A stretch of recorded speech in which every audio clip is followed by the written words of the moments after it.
He said it with such confidence. 14 people at that table. Client side, our side, 2 people from legal. The kind of lunch where everyone is performing slightly above their actual comfort level and where the food gets cold because nobody wants to be the first to eat. My director, a man named Craig, was 3 sentences into what he was describing as his concept for the Q3 campaign restructuring. I recognized every word. Not similar words, not adjacent words, my words.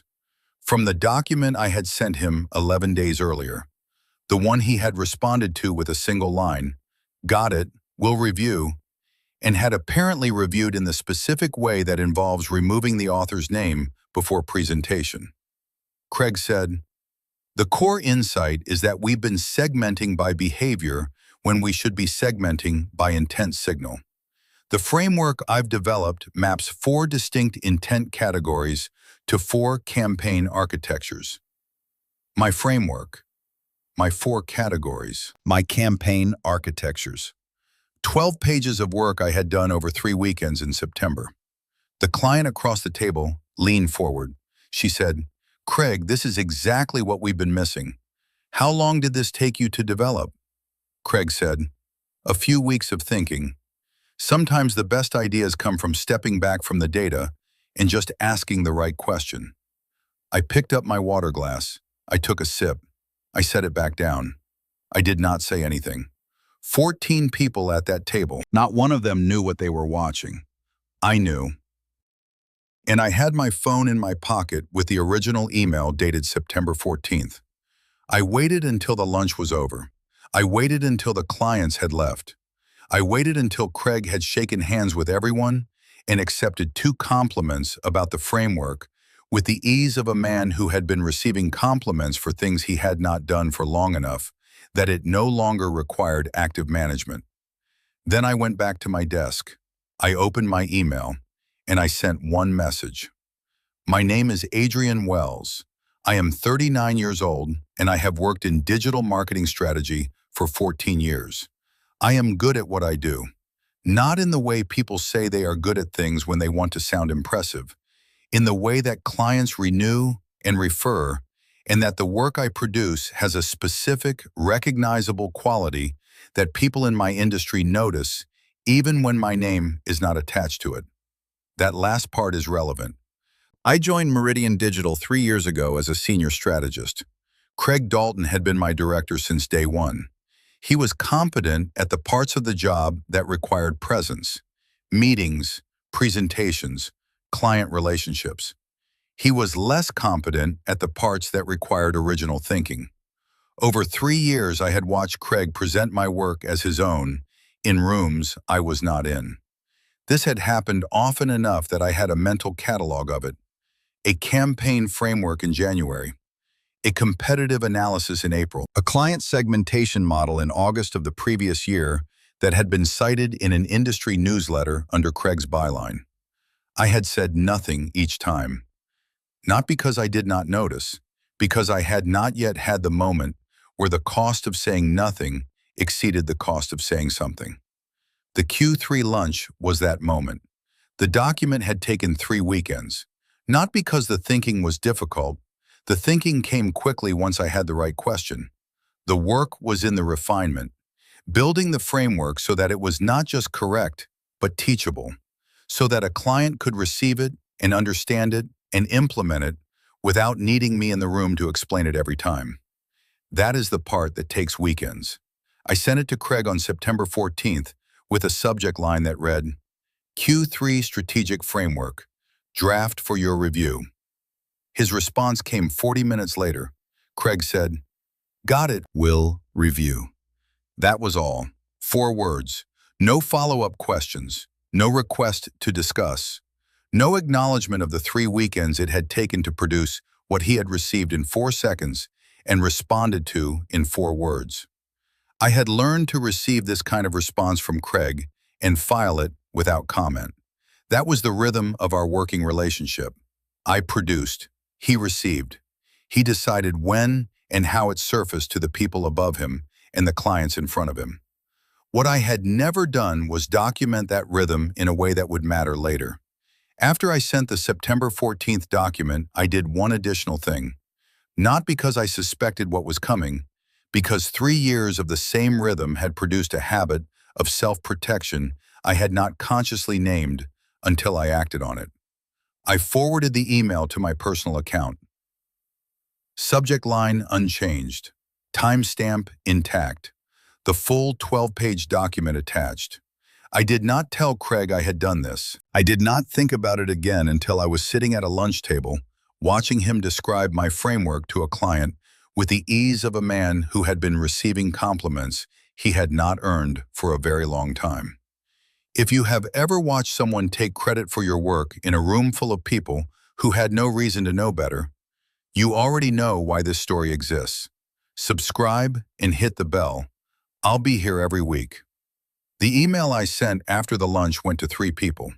Craig, his director, a woman named Patricia who ran the strategy division, and the client who had been at the table, the one who had leaned forward and asked Craig how long the framework had taken to develop.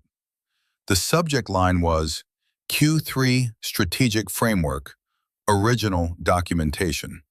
The body was 6 sentences. I wrote, I wanted to share the original documentation for the intent signal segmentation framework presented at today's lunch. The attached document was submitted to Craig on September 14th. I developed this framework over 3 weeks in September based on the client brief and the Q3 data analysis.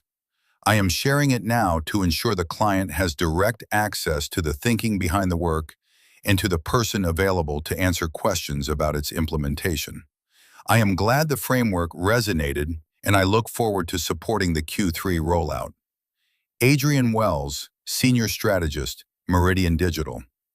No accusation, no drama, no confrontation, no sentence that required Craig to be named as anything other than the person I had submitted the work to. Just the document, the date, my name. 6 sentences and a 12-page attachment. I sent it at 2:47 in the afternoon. By 3:15, Patricia had replied to all. Patricia said, Adrian, thank you for sharing. I'd like to connect this week. Are you available Thursday? By 3:40, the client had replied. The client said, Adrian, thank you for this. Looking forward to working directly with you on the rollout. Craig did not reply. Not that afternoon. Not the next day. Not that week. Patricia's office was on the 14th floor, corner window, the kind of office that communicates something specific about where a person stands in an organization. I had been in it once before, for my annual review in my first year. Craig had been present for that meeting. He was not present for this one. Patricia said, Adrian, sit down. I sat. Patricia said, I want to ask you something directly, and I want you to answer directly. I said, of course. Patricia said, how often has this happened? I looked at her. I said, how often has what happened? Patricia said, how often has Craig presented your work as his own? A pause. I said, I have a mental catalog. January, April, August of last year, and yesterday.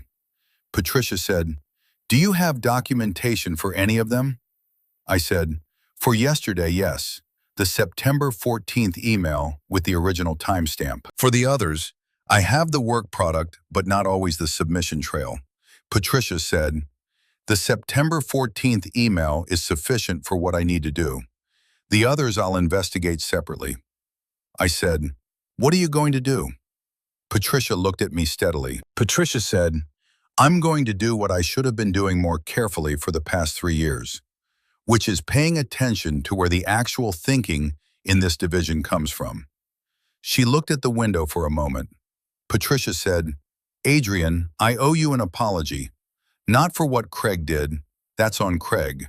For the environment that made it easy for him to do it repeatedly without anyone noticing. I sat with that. I said, I appreciate that. Patricia said, I'd like to talk about your role going forward, not in the context of this situation, in the context of what you should have been doing here all along. That conversation lasted 90 minutes. It was the most direct conversation about my career I had ever had at Meridian. If this moment stayed with you, leave me a comment. Has someone ever taken credit for your work in a room full of people who had no idea? Tell me what you did or what you wish you had done. I read every single one. Craig was placed on a performance improvement plan 2 weeks after the Thursday meeting. I know this because Patricia told me, not in detail, not with specifics about the process, but clearly enough that I understood the September 14th email had not been the only thing she had found when she started looking. He remained at the company for 4 more months. We did not interact directly during that period. The projects that had previously moved through him came to me directly. The clients who had met me at the Q3 lunch began requesting me by name for subsequent work. Craig left in February. The announcement described it as a mutual decision to pursue other opportunities. I was promoted to Director of Strategy in March. Not because of the email. I want to be precise about this. The promotion was the result of 3 years of work that had been visible to the people who had been paying attention, even when the credit had been going somewhere else. What the email did was accelerate the attention. It put a timestamp and a name on something that had been true for a long time and had simply not been formally acknowledged. Patricia said this to me at the promotion meeting. Patricia said, "The email was not what changed our assessment of you, Adrian. It was what made it impossible for us to keep pretending we hadn't formed one." I thought about that for a long time. 3 years. 3 years of frameworks and analyses and campaign architectures flowing through Craig and into the world under his name. 3 years of watching it happen and saying nothing because the cost of saying something had felt too high. The cost of saying nothing had been 3 years. The email cost me nothing. 6 sentences, a 12-page attachment, 2:47 in the afternoon on a Tuesday. I would have sent it years earlier if I had understood what I understand now. I am 39 years old, and I spent 3 years watching my work presented as someone else's, because the cost of saying something felt higher than the cost of saying nothing. The first thing, the cost of saying nothing compounds. Every time I watched Craig take credit for my work and said nothing, I made it slightly more acceptable for it to happen again. Not because Craig became more bold with each instance, though he did, because I became slightly more accustomed to the arrangement, slightly more likely to explain it to myself as the natural order of how organizations work, rather than as a specific choice by a specific person that I could have interrupted at any point. The arrangement felt inevitable because I had never tested whether it was. The September 14th email was the first time I tested it. The second thing is about documentation and what it actually requires. Forwarding an email to your personal account takes 4 seconds. It requires no explanation to anyone. It creates no conflict. It simply ensures that the record of what you produced and when you produced it exists somewhere that cannot be altered or deleted by the person who received it. I did this by habit, a habit I had developed without consciously understanding why. That habit was worth 3 years of work. If you produce things that other people touch before they reach the world, documents, strategies, ideas, creative work of any kind, forward the originals to yourself, every time. Not because you expect this to happen, because you cannot know in advance when it will, and the cost of the habit is 4 seconds per document. The third thing is the hardest one. I sat at that lunch table for 90 minutes and said nothing. 14 people in the room. A client leaning forward asking Craig how long the framework had taken. Craig accepting the compliment with the ease of someone who has been doing this long enough that it no longer requires active management. And I picked up my water glass and took a sip and set it back down. I do not entirely regret this. The email was more effective than an interruption would have been. The documentation was cleaner. The conversation with Patricia was more substantive than anything that could have emerged from a confrontation at a lunch table in front of a client. but I want to be honest about what the silence cost in that room. Every person at that table walked away believing something that was not true. The client believed Craig had developed a framework she was paying for. The colleagues on our side believed Craig had produced something they would be expected to support. The two people from legal had no reason to question what they had heard. The email corrected the record for 3 of the 14. The others I will never reach. Silence is not always the wrong choice. Sometimes it is tactical and correct and produces a better outcome than the alternative.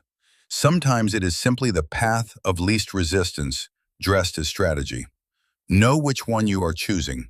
And if you choose silence, choose it with your eyes open and a 12-page attachment ready to send at 2:47 the same afternoon. Hi everyone, thank you for being here. Tell me in the comments, have you ever chosen silence in the moment and action afterward? And which hit harder, watching it happen at the table or seeing Patricia's reply at 3:15? I read every single one. If this story reached you today, subscribe. What comes next will stay with you too. Adrian Wells, New York.